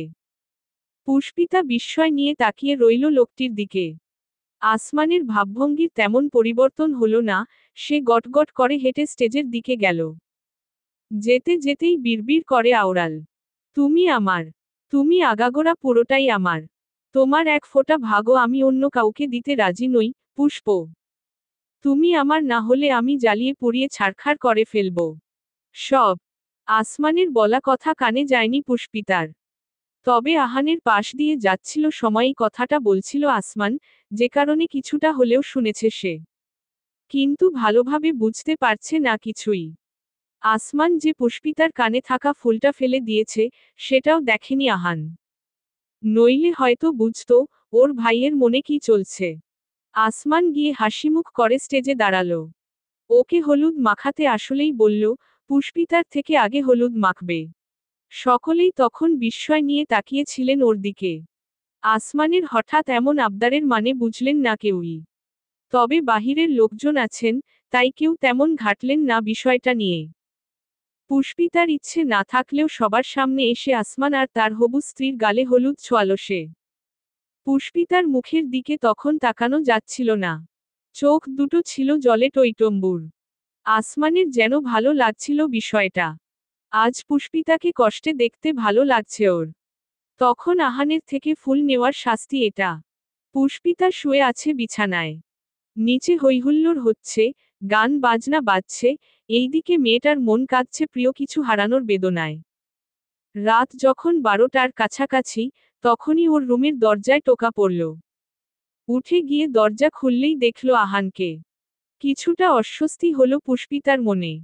এত রাতে আহান কেন এখানে এসেছে? লোকজন দেখলেই বা কি ভাববে? পুষ্পিতা ভাবছিল কথাগুলোই, তখনই আহান বলল, ফুল। নিচু স্বরে উত্তর দিল মেয়েটা। বলুন আহান ভাই। ফুপি খুবই অসুস্থ। আমাদের বিদেশের বিজনেসেরও খুব খারাপ অবস্থা। আমি আজ রাতের ফ্লাইটে আমেরিকায় যাচ্ছি। ঠিক 3 মাস পর আমি আবার ফিরে আসব। তুই অপেক্ষা করবি আমার জন্য? পুষ্পিতা বুঝল না, আহান কিসের জন্য ওকে অপেক্ষা করতে বলল। আহান ভাই কি ওকে প্রতিশ্রুতি দিতে বলছেন? কিন্তু পুষ্পিতা যে লোকটাকে কেবল সম্মানের চোখেই দেখে, কখনোই আহানের প্রতি ভালোবাসা জন্মায়নি তার। তাহলে আজ কথা দেবে কি করে? পুষ্পিতা নুয়ে নিল নিজের মাথাটা, তখনই নিচে থেকে আরিয়ানা আর বাকিরা ডেকে উঠল আহানকে। আহান দ্রুত হাত ধরল পুষ্পিতার। মন ভোলানোর হাসি দিয়ে বলল, তোর চুপ থাকাকেই আমি, হ্যাঁ, বলে ধরে নিলাম ফুল। তুই আমাকে একটু হলেও ভালোবাসিস, আমি জানি। সেই ভালোবাসার দাবি নিয়েই বলছি, তুই অপেক্ষা করিস আমার জন্য। আমি আবারও ফিরে আসব। মতকে লাল শাড়িতে জড়িয়ে আমার বুকে টেনে নেব। কথাটা বলেই পুষ্পিতার হাত ছেড়ে চলে গেল আহান। পুষ্পিতা কত করে ডাকলো আহানকে, ভাঙাতে চাইল আহানের মনের ভুল, কিন্তু আহান যে তার আগেই চলে গেল। এক বুক আশা নিয়ে চলে গেল ছেলেটা। গাড়ির ড্রাইভিং সিটে বসে আছে আসমান, তার পাশেই বসে আছে আহান। পিছনের সিটে আরিয়ানা আর তাদের অন্য দুটো কাজিন। আরিয়ানার মন খারাপ, ভাই চলে যাচ্ছে তাই। এদিকে সব সময়ের মতোই আসমানের চোখমুখ গম্ভীর, ওর চেহারা দেখে বোঝা মুশকিল ভেতরে কি চলছে। আহানের তখন চোখ পড়ল ভাইয়ের দিকে, জিজ্ঞেস করল ওকে, সবটা কেমন তাড়াতাড়ি হয়ে যাচ্ছে না? আমার কেমন খটকা লাগছে ভাইয়া। তুমি আমাকে সত্যিই বিজনেস আর ফুপির অসুস্থতার জন্যই আমেরিকা পাঠাচ্ছ তো? ড্রাইভিং করতে করতে উত্তর দিল আসমান। মানে, তুই কি বলতে চাইছিস, আহান? আমি মিথ্যা বলছি? আর আমি তোকে পাঠাচ্ছি না। পাঠাচ্ছেন আব্বু। উহু, তবে তবে কি? আহানের মনে হলো সে বেশি ভাবছে। আসমান মিথ্যে বললেও, ওর আব্বু নিশ্চয়ই মিথ্যে বলেননি। সত্যিই ওদের বিজনেসের অবস্থা খারাপ। এটা তো ওর চাচ্চু আর অফিসের স্টাফদের থেকেও শুনেছে আহান। এই ভেবেই কথা বাড়ালো না আহান। আস্তে করে উত্তর দিল, তেমন কিছু না। আমার খারাপ লাগছে, জানো? তোমার বিয়েটা খেয়ে যেতে পারলাম না। আসমান বাঁকা হেসে উত্তর দিল, ফিরে এসে একেবারে তোর ভাতিজা ভাতিজির অন্নপ্রাশন খাবি। বাহ! তুমি তো ঘোড়ার গতিতে দৌড়াচ্ছ। বিয়ে হলো না, তার আগেই বাচ্চার চিন্তা। হু, ভবিষ্যৎ পরিকল্পনা আগেভাগেই করে রাখা ভালো। আহান হাসল কেবল। ততক্ষণে ওরা পৌঁছে গেছে এয়ারপোর্টে। আহানসহ বাকিরা গাড়ি থেকে নামল। আহান যখন সবাইকে বিদায় জানিয়ে চলে যাবে, তখনই ওর হাত টেনে ধরল আসমান। ভাইকে শক্ত করে জড়িয়ে ধরে বিড়বিড় করে আওরাল। আমাকে ক্ষমা করিস আহান। আমার কাছে আর কোনো পথ খোলা নেই। আহান না বুঝতে পেরে জিজ্ঞেস করল, কিছু বললে ভাইয়া? হুম, মন দিয়ে কাজ করবি। নিজের খেয়াল রাখবি। আমি নিয়ম করে তোকে টাকা পাঠাবো। কথাটা বলেই আহানের দিকে নিজের হাত বাড়িয়ে বলল আসমান। 3 মাস পর আবার দেখা হচ্ছে। আহান মুচকি হেসে আসমানের বাড়িয়ে দেওয়া হাতটা ধরে বলল, আসছি। আহান চলে গেল নিজের গন্তব্যে। আরিয়ানা তখন আসমানের পাশে এসে দাঁড়ালো, জিজ্ঞেস করল ওকে, তুমি ঠিক করলে তো ভাইয়া? কেউ না জানুক, তুমি তো জানো আহান পুষ্পিতাকে ভালোবাসে। ভালোবাসা নয়, পুষ্পিতা কেবলই আহানের ভালো লাগা। আর তোমার? আসমান চুপ করেই রইল। চোখ বন্ধ করে বড় একটা শ্বাস ফেলল সে। চোখের সামনে ভেসে উঠল পুষ্পিতার মায়াবী মুখ। আসমান যে মেয়েটাকে ভালোবাসে সেই প্রথম থেকে ভালোবাসে। আসমানের তখন বয়স কম, কলেজ পড়ুয়া এক যুবক। পুষ্পিতাও তখন ওর কাছে বাচ্চা একটা মেয়ে। তবে বয়সের বাধা সত্ত্বেও আসমান কেমন এক অদ্ভুত টান অনুভব করত মেয়েটার প্রতি। মেয়েটাকে সর্বদাই লক্ষ্য করত সে, সর্বক্ষণ রাখত চোখে চোখে। খেয়াল রাখত ওর সব ভালো মন্দে। মেয়েটার প্রতি আসমানের এমন অনুভূতির কারণ জানত না সে, তবে পুষ্পিতা ওর চোখের আড়াল হলেই দম বন্ধ হয়ে আসত। ওর কাজল কালো চোখের কোণে পানি জমলে বুকে ব্যথা হতো আসমানের। বাড়ির অন্য সদস্যদের থেকে পুষ্পিতার প্রতি ওর মায়া কাজ করত একটু বেশিই। আসমান জানত না কেন এতটা মায়া জন্মেছিল ওই বাচ্চা মেয়েটির প্রতি। দেখতে দেখতে বড় হলো পুষ্পিতা। আসমান তখন বিজনেসের হাল ধরেছে। বয়স আর শরীরের কাঠামোতে একজন পরিণত যুগকে পরিণত হয়েছে সে। আর পুষ্পিতা সে তো তখন ভুবনমোহিনী সুন্দরী। মেয়েটির বয়স কম হলেও সৌন্দর্য আর গায়ের গড়নে মনে হতো পরিণত এক যুবতী, যার সৌন্দর্যে আকৃষ্ট হবে যে কেউ। বাদ যায়নি আসমানও। মেয়েটার প্রতি এক অদ্ভুত আকর্ষণ তৈরি হয়েছিল তার। অন্যায় করছে বুঝেও, কারণে অকারণে মেয়েটার রুমে উকিঝুঁকি মারত আসমান। মাঝে মধ্যেই স্পর্শ করত ওর মায়াবী মুখশ্রী। অধিকারবোধ দেখাতো অকারণেই। আসমান যখন দেখল, ওর এই বিষয়গুলো পুষ্পিতা ভালোভাবেই নিচ্ছে, মেনে নিচ্ছে ওর সব পাগলামি, তখন মনে হলো, কেবল আসমান নয়, পুষ্পিতাও মনে মনে পছন্দ করে তাকে। সেই থেকেই আসমানের অধিকারবোধ বেড়েছে। স্কুল কলেজে পুষ্পিতা যেত ঠিকই, তবে সবসময় ওকে ফলো করত আসমানের লোকেরা। মেয়েটাকে কেউ সামান্য বিরক্ত করলেও আসমান জঘন্যতম শাস্তি দিত তাদেরকে। সেই ছোট্ট পুষ্পিতা যাকে আদরে যতনা একটু একটু করে বড় করে তুলেছে আসমান, যার জন্য ওর অনুভূতিহীন হৃদয় অনুভূতি জন্মেছে, ভালোবাসাতে শিখেছে, সেই পুষ্পিতা, আসমানের হৃৎপিণ্ডে বসবাস করা হৃদয়হরণী, সে অন্য কারো হলে আসমান বাঁচবে কি করে? দরদিয়া পাখি পর্ব 05। আফরোজা আখি। আসমানের ধ্যান ভাঙল আরিয়ানার ডাকে। আরিয়ানা জানে, ওর ভাই কতটা অবশেষর পুষ্পিতার প্রতি। তাই আর কথা বাড়াল না সে। আসমান বুঝদার, বিচক্ষণ একটা ছেলে যা করছে, নিশ্চয়ই ভেবে করছে। কথাগুলো ভেবেই নিজেকে শান্ত করল আরিয়ানা। আসমানকে তারা দিল বাড়ি ফেরার জন্য। সাথে সাথেই গাড়ির দিকে পা বাড়াল আসমান। রাত তখন শেষের দিকে। কিছুক্ষণ পরই চারিদিকে ভোরের আলো ফুটবে। এমন একটা সময় পুষ্পিতার মনে হলো সে হাওয়ায় ভাসছে, কেমন যেন লাগছে, মনে হচ্ছে কেউ ওকে মদ জাতীয় কিছু খাইয়েছে। আস্তে আস্তে চোখ খুলে তাকালো পুষ্পিতা। স্পষ্ট বুঝতে পারছে, ও কারো কোলে চড়ে আছে। কেউ একজন গাড়িতে উঠে বসেছে, ওকে কোলে নিয়েই। পুষ্পিতা বিষয়টা বোঝা মাত্রই চিৎকার দিতে চাইল, কিন্তু গলা থেকে কথা বের হওয়ার আগেই সামনের মানুষটি চেপে ধরল ওর মুখ। পুষ্পিতা ভালো করে খেয়াল করলে বুঝতে পারল এটা আসমান ভাই। মনে ভয় জেগে বসল মেয়েটার মনে। এই মাঝরাতে ওকে নিয়ে আসমান ভাই যাচ্ছেন কোথায়? পুষ্পিতার ভয়ার্ত মুখশ্রীর দিকে তাকিয়ে বলল আসমান। ভয় পাচ্ছ কেন? আমি তোমাকে মারব না, কাটবো না, বস্তায় ভরে নদীতেও ফেলবো না। পুষ্পিতার মুখের উপর থেকে হাত সরাল আসমান। পুষ্পিতা ভয়ে ভয়ে জিজ্ঞেস করল, তাহলে কি করবেন? নির্লিপ্ততা ভঙ্গিতে জবাব দিল ছেলেটা, বিয়ে করব। বিস্ময় পুষ্পিতার চোখ দুটো বড় বড় হয়ে এলো। সে এক্ষুনি কি শুনল, বিশ্বাস করতে পারছে না। আসমানের বিয়ে কাল, আর আজও বলছে পুষ্পিতাকে বিয়ে করবে। আসমান ভাই কি মজা করছেন পুষ্পিতার সাথে? লোকটা কি বুঝে গেছেন, পুষ্পিতা উনাকে ভালোবাসে, তাই ছিনিমিনি খেলছেন ওর আবেগ নিয়ে? পুষ্পিতা ছটফট করল নিজেকে আসমানের থেকে ছাড়ানোর জন্য। আসমান আরো শক্ত করে জড়িয়ে ধরল ওকে, চোখ মুখ কঠিন করে তাকালো মেয়েটির দিকে। একইভাবে তাকালো পুষ্পিতা, নিজেও। রেগে বলল সে, হচ্ছেটা কি আসমান ভাই? ছাড়ুন আমাকে। যদি না ছাড়ি, আমি চিৎকার করব। করো। লোকজন জড়ো হয়ে যখন আমাদের একসাথে দেখবে, তখন এমনিতেই বিয়ে দেবে। আমি সুন্দর শান্তিপূর্ণ বিয়ে চাইছি হার্ট, এমন কট ম্যারেজের ইচ্ছে আমার নেই। আসমানের কথায় অবাক হচ্ছে পুষ্পিতা, এ কাকে দেখছে ও? লোকটা আজ এভাবে কথা বলছে কেন? চেহারা, মুখের ভাবভঙ্গি আর পুষ্পিতাকে বলা কথাগুলো কেমন যেন লাগছে। পুরো উন্মাদ প্রেমিক পুরুষের মতো ব্যবহার আসমান ভাইয়ের। বিস্ময় পুষ্পিতার চোখ দুটো বড় বড় হয়ে এল। আসমানের বুকে ধাক্কা দিয়ে বলল, আপনার মাথা ঠিক আছে? নেশা করেছেন? তুমি থাকতে আলাদা করে নেশা করার প্রয়োজন পড়ে বুঝি? তুমি নিজেই তো নেশা। জলজ্যান্ত নেশা তুমি। যে নেশা আকপ্ত আসমান শিকদার।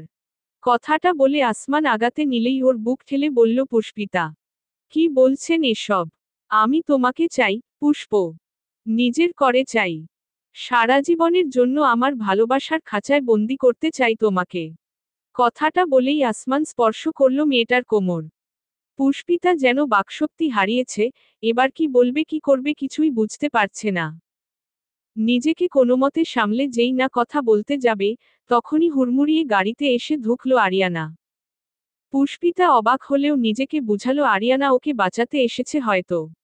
এই ভেবেই আরিয়ানাকে চোখের ইশারায় বাঁচাতে বলল পুষ্পিতা।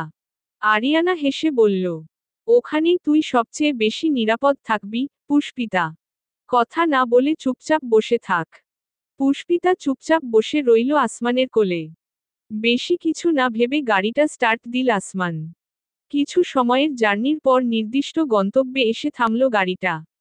পুষ্পিতা বাইরের দিকে তাকাতেই দেখল, ওদের গাড়িটা কাজী অফিসের সামনে দাঁড়িয়ে। মেয়েটা যেন এখনো ভ্রমের মধ্যেই আছে। মনে হচ্ছে, সে স্বপ্ন দেখছে।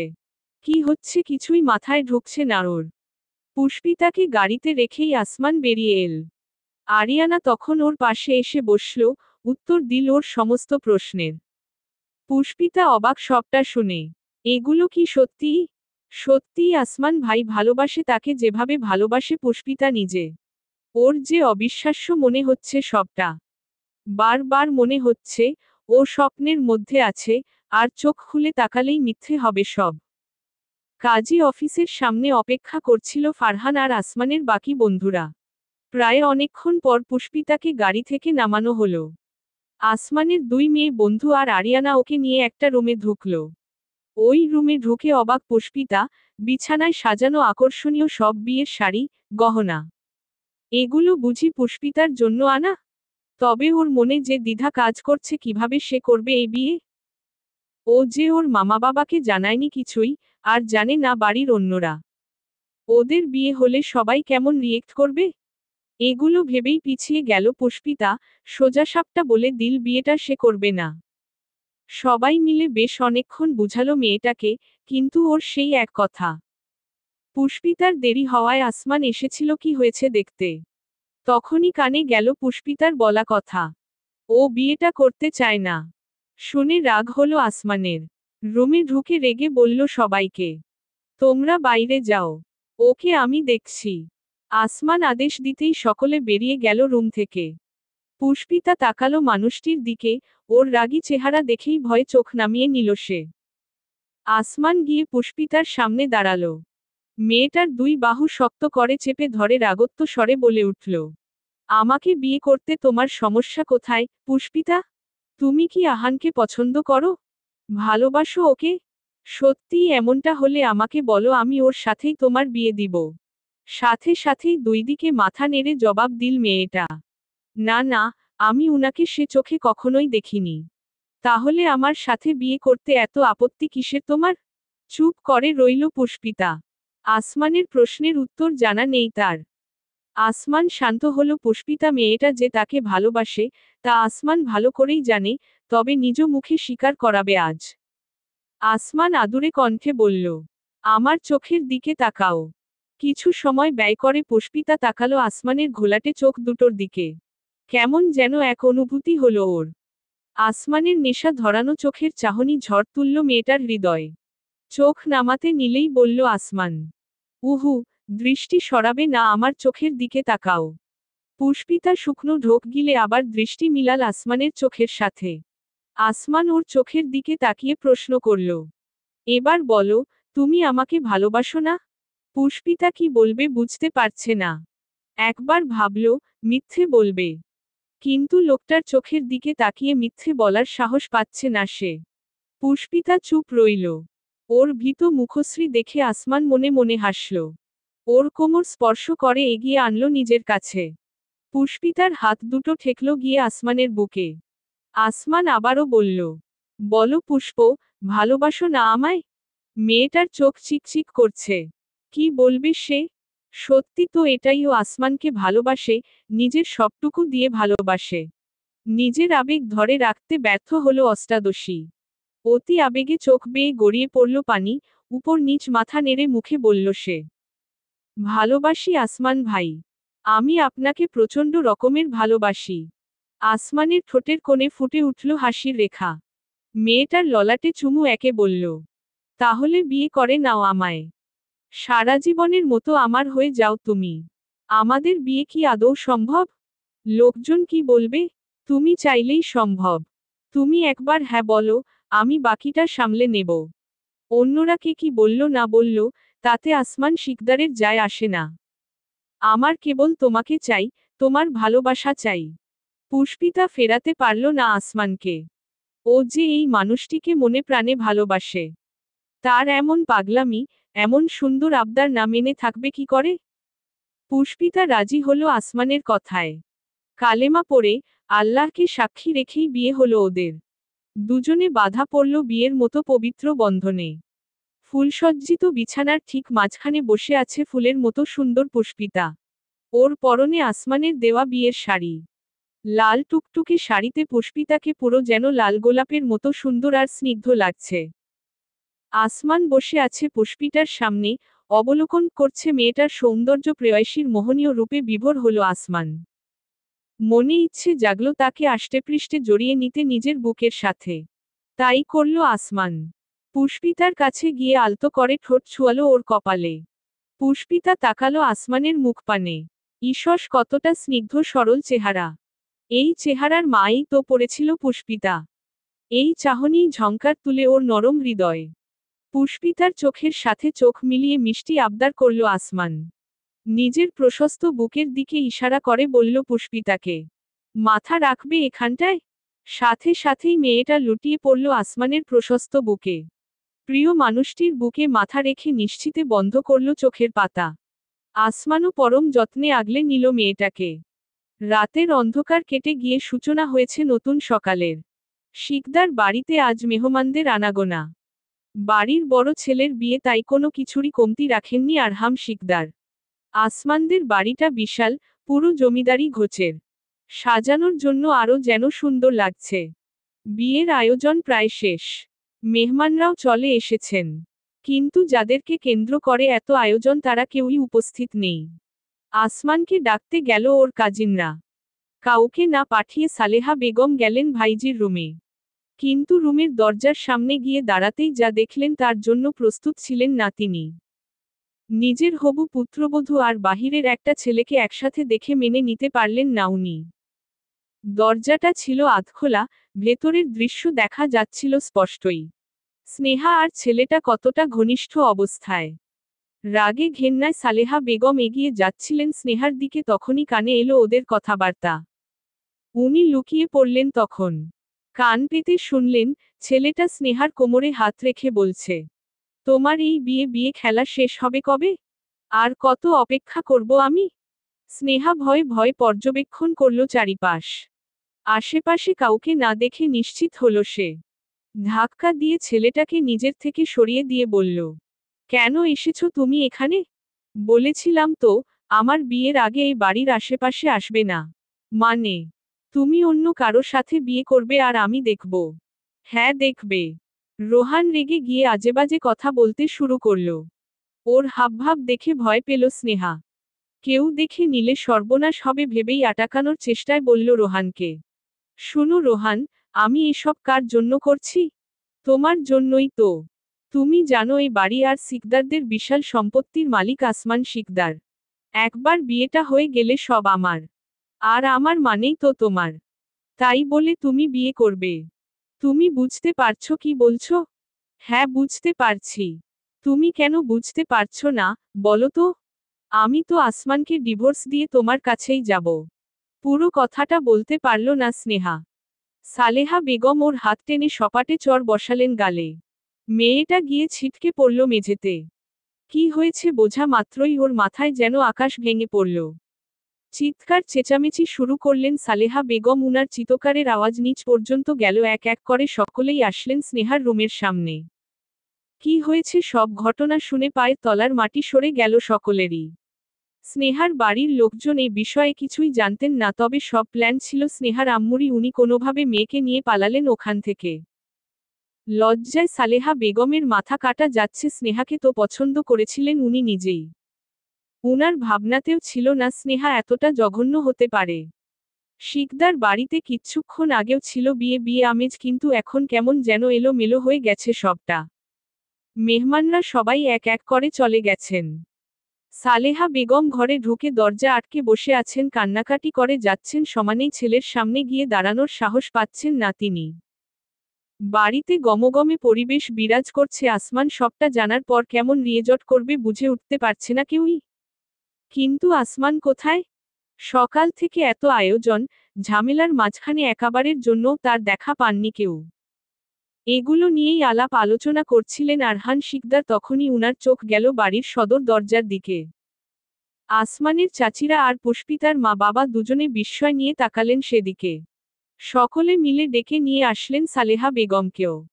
সকলের দৃষ্টি অনুসরণ করে উনি যখন তাকালেন সদর দরজার দিকে, অবাকের চূড়ান্ত সীমায় পৌঁছালেন তখন। দরদিয়া পাখি পর্ব 6। আফরোজা আখি। সদর দরজার সামনে বরকনের সাজে দাঁড়িয়ে থাকা আসমান ও পুষ্পিতাকে দেখে অবাক সকলেই। সবার প্রশ্নবোধক চাহনির মানে বুঝতে পেরে খানিকটা এগিয়ে এলো আসমান। পুষ্পিতার দিকে তাকাতেই ও এসে দাঁড়ালো আসমানের পাশে। সকলের চাহনি থেকে বাঁচতে মাথাটা নুইয়ে নিল সে। আসমান সবার উদ্দেশ্যে বলল, আমি আর পুষ্পিতা একে অপরকে ভালোবাসি। আমরা দুজনে বিয়ে করেছি। তোমাদের আর কিছু জানার আছে? সবাই চুপ করে রইলেন। আরমান শিকদার আর উনার বড় ভাই একে অপরের দিকে তাকালেন। চোখের ইশারায় কি যেন কথা বললেন উনারা। বাবা চাচার মুখের ভাবভঙ্গি দেখে বুঝল আসমান, তার কাজে ওনারা খুব বেশি আনন্দিত না হলেও রাগ করেননি। কেউ কিছু বলল না, তবে সালেহা বেগমের যেন সহ্য হচ্ছিল না এসব। উনি মানতে পারছেন না পুষ্পিতা উনার ছেলের বউ। আসমানের কথা শেষ হওয়ার কিছু মুহূর্ত পরই বলে উঠলেন সালেহা বেগম, বিয়ে করেছিস মানে? তুই ভুলে গেছিস, ওর বাবা ছিলেন আমাদের কোম্পানির সামান্য স্টাফ। তুই একটা আভিজাত্য পরিবারের ছেলে হয়ে ওকে বিয়ে করলি? আসমান। আজলান শিকদার আর নাফিজা বেগম দুজনেই রেগে তাকালেন সালেহা বেগমের দিকে। পুষ্পিতা সম্পর্কে এহেন কথা শুনে খুবই খারাপ লাগছে ওনাদের। নাফিজা বেগম রেগে বলে উঠলেন তখন, এসব কি বলছিস, ছোট? পুষ্পিতার পরিচয় ও আমাদের মেয়ে। এই দিকদার বাড়ির মেয়ে। মুখে বললেই সত্যিটা মিথ্যা হয়ে যায় না, ভাবি। সত্যিটা তো এটাই, পুষ্পিতার সাথে এই বাড়ির কোনো সম্পর্ক নেই। নাফিজা বেগমের রাগ বাড়ছে তরতর করে। উনি আবারও কিছু বলতে যাচ্ছিলেন, থেমে গেলেন আসমানের কথা শুনে। তোমার বাবাও গ্রামের সামান্য কৃষক ছিলেন, আম্মু। আব্বু কি তোমায় বিয়ে করেননি? তুই আমার সাথে এই মেয়েকে মেলাচ্ছিস? আসমানের চোখমুখ কঠোর। আরিয়ানা কিছু বলতে চাইলে ওকে থামিয়ে দিল আসমান। আরহাম শিকদার স্ত্রীকে চোখ রাঙালেও শুনেননি তিনি যাচ্ছে তাই বলে যাচ্ছেন পুষ্পিতাকে। এ দেখে বিরক্ত হয়েই বলল আসমান, তুমি কি চাইছিলে, আম্মু? আমি তোমার ওই ভাইজিকে বিয়ে করি? যে মেয়ে টাকা আর সম্পত্তির লোভে এই বাড়ির বউ হতে চেয়েছিল। সালেহা বেগম এবার চুপ করে গেলেন। সত্যি তো, যদি ওই মেয়ের সাথেই আসমানের বিয়ে হতো, তাহলে কত বড় ক্ষতি হতো এ বাড়ি আর উনার আদরের ছেলের। এসব ভেবেই চুপ করে গেলেন সালেহা বেগম। তবে পুষ্পিতাকে ছেলের বউ হিসেবেও মানলেন না তিনি। গটগট করে হেঁটে চলে গেলেন নিজের রুমে। রাত প্রায় 10টার কাছাকাছি, বাড়ির পরিবেশ এখন শান্তই আছে। আসমান ওর বাবা চাচাদের সাথে কথা বলেছে। ঠান্ডা মাথায় উনাদের বুঝিয়েছে সবটা। বাড়ির সকলেই জানেন আসমান কেমন। ও যখন পুষ্পিতাকে বিয়ে করেছে, নিশ্চয়ই ভেবেচিন্তে করেছে সবটা। এই ভেবেই সবাই মেনে নিয়েছেন ওদের বিয়ে। পুষ্পিতার আম্মু ভীষণ অভিমান করেছিলেন মেয়ের উপর, কিন্তু পুষ্পিতা সেই অভিমান টিকিয়ে রাখতে দেয়নি। বাচ্চামো করে মায়ের রাগ ভাঙিয়েছে সে। পুষ্পিতা বসে আছে ঘাটপাড়ে। পরনে একটা কালো রঙের শাড়ি। মাথার খোপাটা কেমন আধখোলা হয়ে আছে। আকাশের চাঁদটা চিকচিক করছে আজ, চারিদিক আলোকিত করে রেখেছে যেন। কাঁধে কারো হাতের স্পর্শ পেয়ে ঘুরে তাকালো পুষ্পিতা, দেখল আসমান দাঁড়িয়ে আছে ওর পিছনে। পুষ্পিতার পাশে বসল সে, জিজ্ঞেস করল ওকে, এত রাতে এখানে কি করছো? আমি তো প্রতি রাতেই এখানে আসি। অভ্যেস তো, তাই আজও আসলাম। আসমান চুপ করে রইল। চাঁদের আলোতে পুষ্পিতার সুন্দর মুখটা যেন আরো আকর্ষণীয় লাগছে। চোখ ফেরাতে পারছে না আসমান। পুষ্পিতা মাথা রাখল ওর কাঁধে, সুবিশাল আকাশের দিকে তাকিয়ে বলল, আজ আকাশটাকে কত সুন্দর লাগছে, দেখুন। ওই চাঁদটা আজ পরিপূর্ণ করেছে আসমানকে। সাথে সাথেই মিষ্টি হেসে বলল আসমান, আর তুমি পরিপূর্ণ করেছ আমাকে। পুষ্পিতা তাকালো আসমানের দিকে। লোকটাকে যেন আজ নতুনভাবে আবিষ্কার করল সে।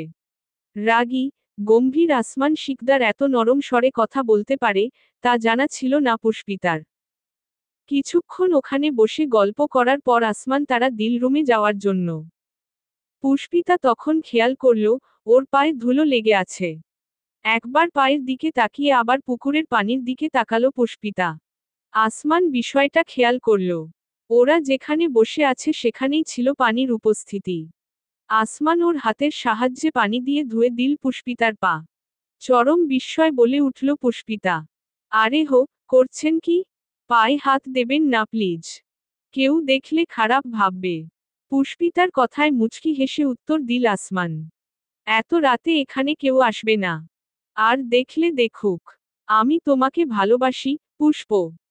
যেখানে তোমার আমার সম্পর্কে ভালোবাসা, বিশ্বাস আর যত্ন আছে, সেখানে কে কি ভাবলো না ভাবলো, তা নিয়ে আমি ভাবি না। পুষ্পিতা অবাক না হয়ে পারছে না। আরিয়ানার কথাই তবে ঠিক। আসমান নিজের সবটুকু দিয়ে ভালোবাসে পুষ্পিতাকে, যেভাবে ভালোবাসে পুষ্পিতা আসমানকে। কথাগুলোই ভাবছিল পুষ্পিতা, এর মধ্যেই আসমান ওকে কোলে তুলে নিল। পড়ে যাওয়ার ভয় মেয়েটা জড়িয়ে ধরল আসমানের গলা। আসমান ধীর পায়ে এগোতে শুরু করল বাড়ির দিকে। সময় প্রবহমান। সময় আর স্রোত অপেক্ষা করে না কারোর জন্যই। দেখতে দেখতে কেটে গেছে অনেকগুলো দিন। প্রায় 3 মাসের মতো। শিকদার বাড়িতে যেন আজ মেলা বসেছে, মেহমানদের আনাগোনা চলছে বাড়িতে। সকলেই এসেছেন নতুন বউকে দেখতে। আসমান পুষ্পিতার বিয়ের আজ 3 মাসের মতো হয়ে গেছে। তবে বিয়ের অনুষ্ঠান না করাই অনেকেই জানেন না আসমানের বিয়েটা আসলে কার সঙ্গে হয়েছে, তাই উনারা আজ দেখতে এসেছেন শিকদার বাড়ির বড় পুত্রবধূকে। সালেহা বেগম আর বাড়ির সবাই মেনে নিয়েছেন বিষয়টা। আসমানের জন্য পুষ্পিতার থেকে ভালো পাত্রী উনারা বোধহয় পেতেনও না। সবকিছুই ঠিকঠাক ছিল, কিন্তু হুট করেই কালবৈশাখীর ঝড়ের মতো এলোমেলো হয়ে গেল সবটা। আহান ফিরে এলো বাংলাদেশে। এক বুক আশা নিয়ে ফিরে এল ছেলেটা।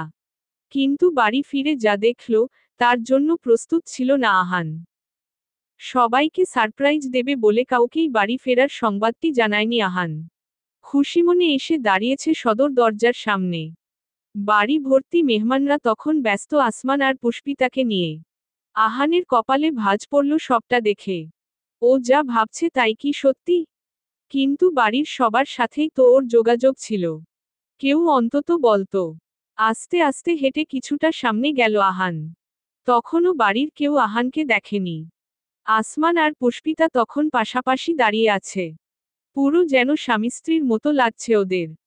আহান এমনটাই ভাবছিল, তখনই এক আত্মীয় ডেকে বললেন আসমানকে, বাহ আসমান, তোর বউ তো চাঁদের আলো। পুরো শিকদার বাড়ি যেন আলোকিত হয়ে গেছে এই মেয়ের সৌন্দর্যে। আসমান আর পুষ্পিতা দুজনেই একে অপরের দিকে তাকিয়ে হাসল। কিন্তু এ কথা শুনে কিছু দূরে দাঁড়িয়ে থাকা আহানের কেমন অনুভূতি হলো। আহান কয়েক পা পিছিয়ে গেল, ওর হাতে থাকা ফুলের জন্য আনা গিফটটা পড়ে গেল মেঝেতে। ছেলেটার মুখটা কেমন হয়ে গেছে। এমন মনে হচ্ছে কেউ বুকে ছুরি চালিয়েছে। আহান যখন বাড়ি থেকে বেরিয়ে যাবে, তখনই সিঁড়ি দিয়ে নিচে নামতে নামতে আরিয়ানা ডেকে উঠল ওকে। আহান, যাচ্ছিস কোথায়? আরিয়ানার কথা শুনে সকলেই তাকালো সদর দরজার দিকে। আসমান চোখ বন্ধ করে বড় একটা শ্বাস ছাড়ল। পরিস্থিতি কতটা অস্বাভাবিক হতে চলেছে, আন্দাজ করতে পারছে সে। আহান এগিয়ে এলো আসমান আর পুষ্পিতার কাছে। হাত বাড়িয়ে পুষ্পিতাকে স্পর্শ করতে চেয়ে বলল, ফুল। আহানের বাড়িয়ে দেওয়া হাতটা ধরে নিল আসমান। পুষ্পিতাকে আড়াল করে ওর সামনে এসে দাঁড়ালো সে। আহান ভ্রু কুঁচকে রাগী চোখে তাকাতেই বলল আসমান, ও আর তোর ফুল নেই, আহান। পুষ্পিতা এখন আমার স্ত্রী, মিসেস আসমান শিকদার, এই বাড়ির বড় বউ, আর তোর ভাবি। ভুলে যা পুরনো সব। ওর প্রতি আর কোনো অনুভূতি বাঁচিয়ে রাখিস না। আহানের চোখমুখে প্রচণ্ড রাগ।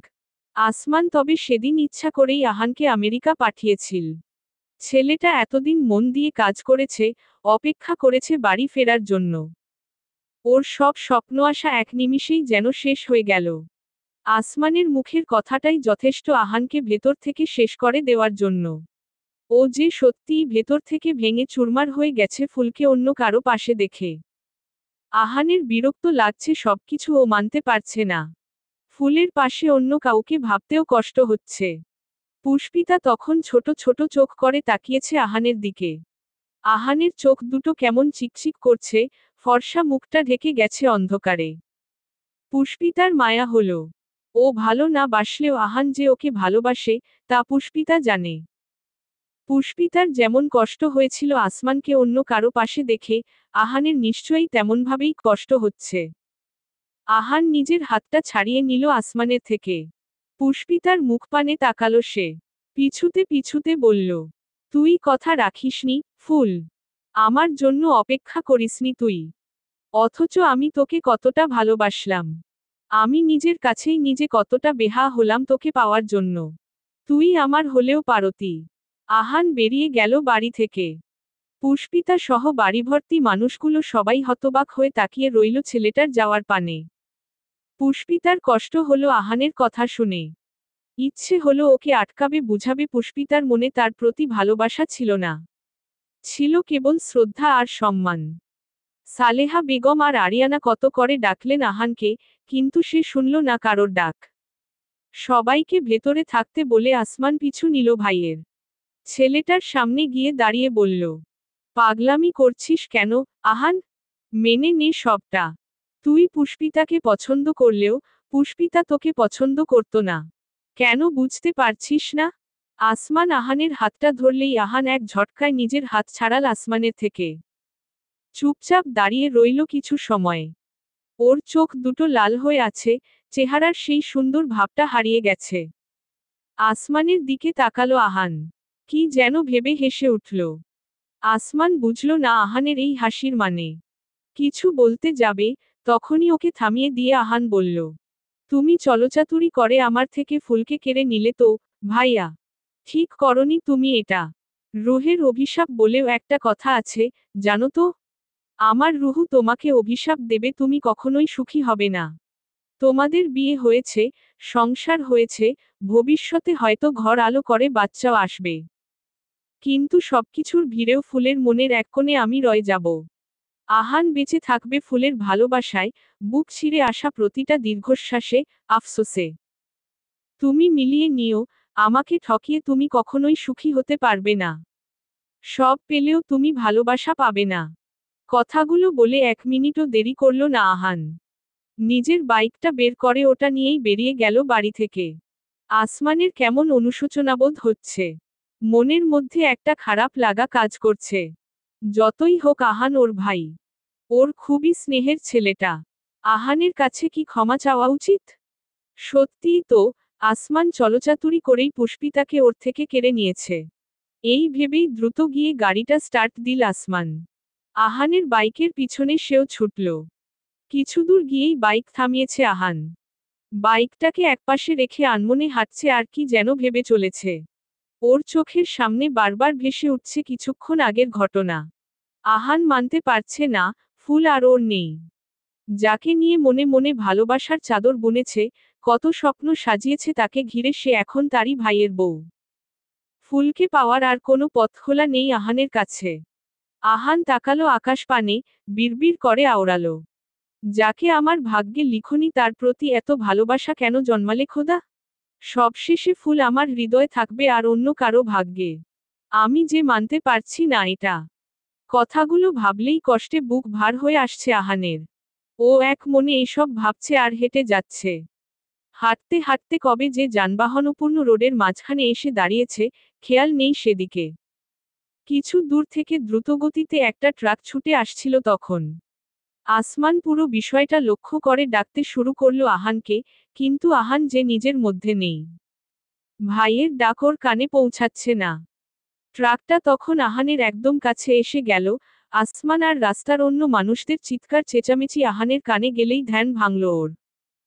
ঘুরে তাকালেই ওর দিকে ছুটে আসতে থাকা গাড়িটার দিকে তাকিয়ে চোখ মুখ কুঁচকে বন্ধ করে নিল আহান। বুঝল নিজের মৃত্যু অতি সন্নিকটে। সত্যিই সময় প্রবহমান। চোখের পলকেই কেটে গেছে 3টা বছর। সময় থেমে থাকেনি কারো জন্য। অনেক কিছু বদলে গেছে এই 3 বছরে। 3 বছর সময়টা হয়তো খুব বেশি না, তবু এই 3 বছরেই অনেক কিছু ভেঙেছে, গড়েছে, হারিয়েছে, আবার নতুন করে শুরু হয়েছে। নিজেদের পারিবারিক কবরস্থানে দাঁড়িয়ে আছে এক যুবক। হাতে থাকা রজনীগন্ধা ফুলগুলো পাশাপাশি 2 কবরের মাঝখানে রেখে দিল সে। দীর্ঘশ্বাস ছেড়ে বিড়বিড় করে আওড়াল। আমি এমনটা চাইনি। কখনোই চাইনি। পেছনে থেকে কারোর কণ্ঠস্বর ভেসে আসতেই আহান তাকালো সেদিকে। দেখল নিজের বড় বোন আরিয়ানাকে। চোখ বন্ধ করে বড় একটা শ্বাস ছাড়ল আহান। হেঁটে গিয়ে আরিয়ানার সামনে দাঁড়াতেই সে বলল, আর কত সময় থাকবি এখানে? এবার তো চল। আরেকটু থাকি। তুমি যাও। মৃত মানুষের প্রতি মায়া বাড়িয়ে কি হবে আহান? সেই তো কষ্ট পাবি। তুমি ভুলতে পেরেছ ওদের? উত্তর খুঁজে পেল না আরিয়ানা। ছলছল চোখ দুটো নিয়ে তাকালো কবর দুটোর দিকে। কত নিশ্চিন্তে ওখানে শুয়ে আছে আসমান আর পুষ্পিতা। ওরা কি জানে, ওদের চলে যাওয়ার পর সবটা কেমন এলোমেলো হয়ে গেছে। শিকদার বাড়ি এখন আর আগের মতো নেই, মানুষগুলো এখন হাসতে ভুলে গেছে। আগের মতো আনন্দ নেই বাড়িটাতে। সব যেন তাসের ঘরের মতো ভেঙে গেছে। সেদিন আহানের অ্যাক্সিডেন্ট হওয়ার কথা হলেও হয়েছিল আসমানের। আহানকে বাঁচাতে ট্রাকের নিচে চাপা পড়েছিল আসমান। ওকে হাসপাতালে নিয়ে যাওয়া হলে ডাক্তার মৃত ঘোষণা করেন। আহান মানতে পারছিল না ভাইয়ের মৃত্যু। ও তো এমনটা চায়নি। ওর কথাগুলো এভাবে সত্যি হয়ে যাবে জানলে ও কখনোই এসব বলতো না। ও তো কষ্ট সইতে না পেরে ওভাবে বলেছিল। কে জানতো কথাগুলো বাস্তবে রূপ নিবে। আসমানের মৃত্যুর খবরে শিকদার বাড়িতে নেমেছিল শোকের ছায়া। কান্নাকাটিতে অস্থির হয়ে পড়েছিলেন সবাই। আসমানের মৃতদেহটা বাড়িতে নিয়ে আসা হলো। একে একে সকলেই দেখলেন ওকে। পুষ্পিতার পরনে তখন আসমানের দেওয়া লাল রঙা শাড়িটা। ও আজ সেজেছিল আসমান ভাইকে দেখাবে বলেই। কিন্তু মানুষটার মুখে নিজের সাজের প্রশংসা শোনার সৌভাগ্য তার হয়নি। শিকদার বাড়ির ড্রয়িং রুম পরিপূর্ণ লোকজনে। আসমানকে ঘিরে রেখেছেন সকলেই। পুষ্পিতা তখন এগিয়ে এল ওর কাছে। পরনের লাল শাড়িটা এলোমেলো হয়ে আছে, মাথার লম্বা চুল খুলে ছড়িয়ে পড়েছে পুরো পিঠে। পুষ্পিতা আস্তে আস্তে হেঁটে আসমানের লাশের পাশে বসল। কেউই ওকে আটকালো না। সবাই কান্নাকাটি করলেও মেয়েটা কেমন পাথর হয়ে আছে। সবাই চাইছিল ও কাঁদুক, নিজের ভেতরের কষ্টগুলো প্রকাশ করুক। সবাই মানলেও পুষ্পিতা মানতে পারছিল না। আসমান আর নেই।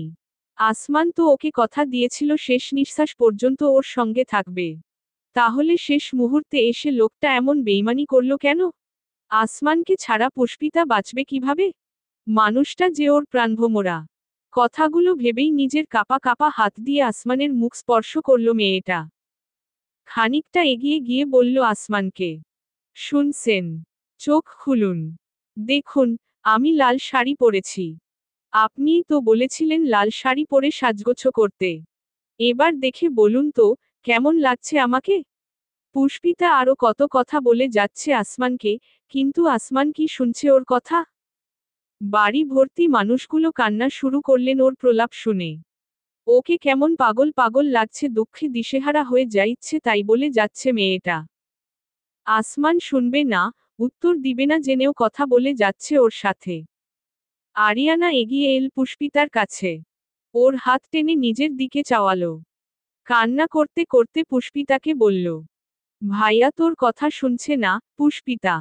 ভাইয়া আর নেই। তুই বুঝতে পারছিস আমার কথা? ভাইয়া আমাদের সবাইকে ছেড়ে চলে গেছে। পুষ্পিতার রাগ হলো। এক ঝটকায় আরিয়ানার থেকে ছাড়িয়ে নিল নিজের হাত। চোখ মুখে তীব্র ক্রোধ নিয়ে বলল, নেই মানে? কি বলছো পাগলের মতো? এসব ভুলভাল কথা একদম বলবে না। পুষ্পিতা আবারও তাকালো আসমানের লাশের দিকে গিয়ে ডেকে বলল ওকে, আ আপনি এভাবে শুয়ে আছেন কেন? শুনতে পাচ্ছেন আমার কথা? ওরা কি বলছে এসব? আপনি উঠুন একবার, কথা বলুন। ওদেরকে বুঝিয়ে দিন, ওরা মিথ্যে বলছে।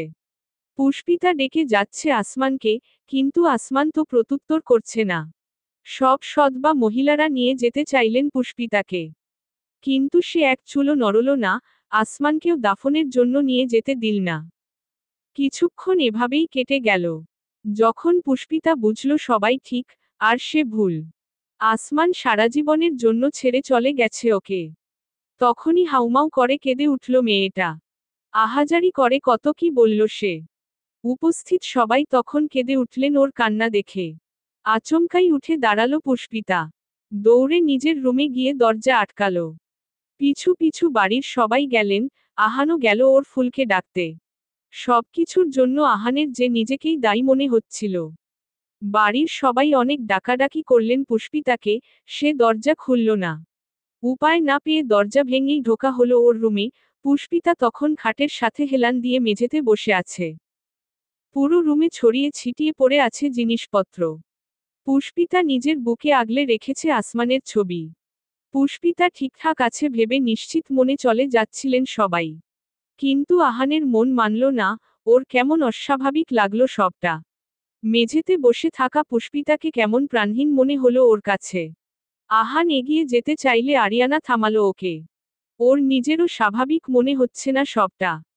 আরিয়ানা এগিয়ে গেল পুষ্পিতার কাছে, কাঁধে আলতো করে ধাক্কা দিলেই মেয়েটা সমস্ত ভর ছেড়ে ওর উপরে। আরিয়ানার চিন্তা হলো, ওর মা চাচিরা এসে ডাকলেন পুষ্পিতাকে। কিন্তু মেয়ের কোনো সাড়া শব্দ নেই। দেরি না করে বাড়িতে ডাক্তার ডাকা হলো। হসপিটালের থেকে ওদের বাড়ির দূরত্ব বেশি না হওয়ায় ডাক্তারের আসতে তেমন সময় লাগলো না।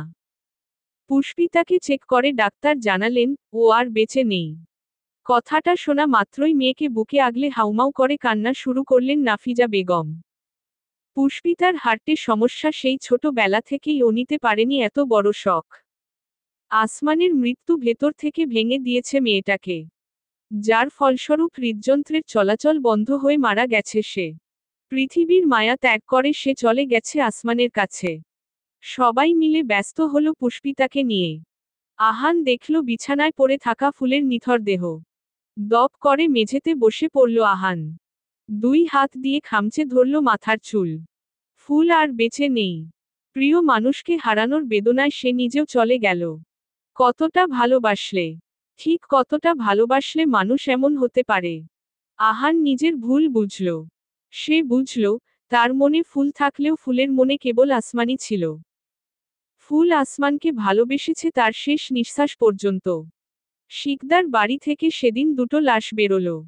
পাশাপাশি কবর দেওয়া হলো দুজনকে।